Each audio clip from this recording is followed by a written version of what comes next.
कि भंगिया धथुर बाराउर हमसे ना पिसाई, अरे बसहा के डोरी धके घूमल न जाई। काहे खातिर हो? बोला बोला। कि लइका दूधू गो हो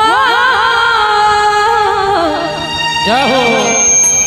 अरे लइका दूधू गो छोटे गणेश के पापा रउआ खिसियात बानी। ताली बजाओ।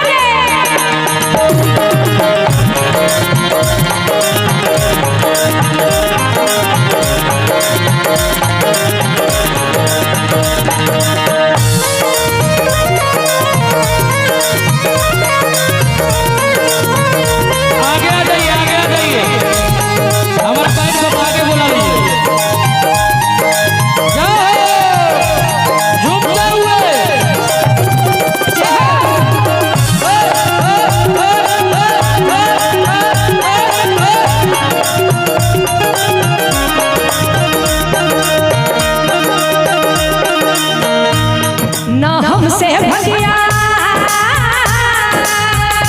हो ना हमसे भगिया पिसाई गणेश पापा कि नहीं हर जानी। ना हमसे भगिया पिसाई गणेश पापा कि नहीं हर जात बानी। हमसे भगिया पिसाई गणेश पापा सच की बात मानी।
पापा है नहीं हर जात माने।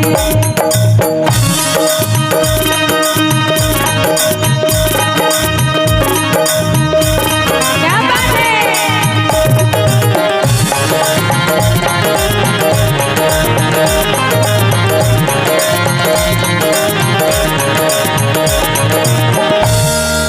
गरबा के साथ छोरे फुफुकारी पिए खातिर दूध मांगे समझी बेचारी। गरबा के साथ छोरे फुफुकारी पिए खातिर दूध मांगे समझी बेचारी। केकरा केकरा के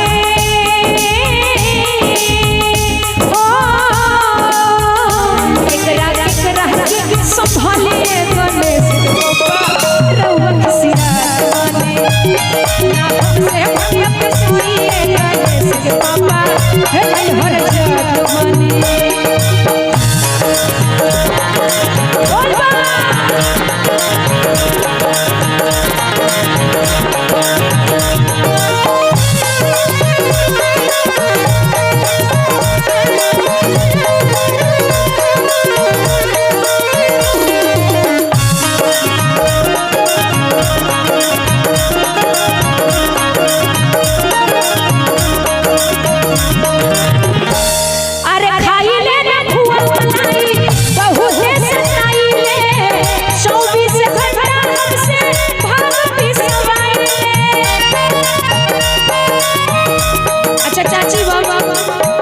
एक बार आप ये लाइन गाइए ना, इधर आगे जाइए, इधर घूमिए, इधर घूमिए।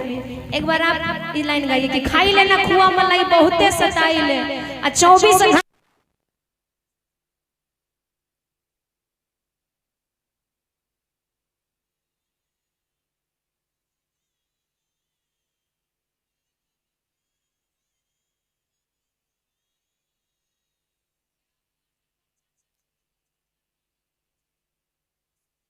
सताई है अरे खाई ले ना खुआ मलाई बहुत से सताई ले 24 घंटा हमसे भाग भी सवाई ले खाई ले ना खुआ मलाई बहुत से सताई ले 24 घंटा हमसे भाग भी सवाई ले एकरा एकरा के